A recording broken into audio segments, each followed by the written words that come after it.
বিসমিল্লাহির রহমানির রহিম। আলহামদুলিল্লাহ, আল্লাহ তাআলা আমাদেরকেও দিনের পথে চলার জন্য, আল্লাহ তাআলার ঘরে এসে ইবাদত করার জন্য তৌফিক দান করেন। বোবা হোক, ল্যাংড়া হোক, আতুর হোক, প্রতিবন্ধী হোক, বোবা হোক, ছোট বাচ্চা হোক, পেটের বাচ্চা হোক, যাকে আল্লাহ যখন চান সে আল্লাহ তাআলার ঘরে এসে তোয়াফ করতে পারেন, উমরা করতে পারেন, হজ করতে পারেন। এরই নজির আপনাদের সামনে ভিডিওর মাধ্যমে দেখানো হচ্ছে যে ছোট বাচ্চা হুইল চেয়ারের মাধ্যমে আসতেছে।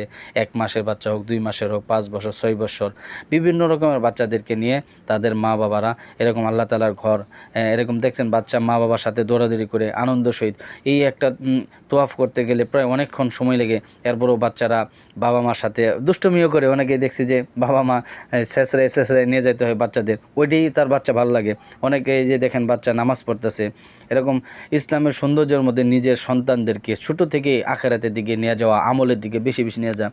এরকম খেলনাকা বড় হয়ে উমরা করবো, তোয়াফ করবো এরকম না, এখনই করা দরকার।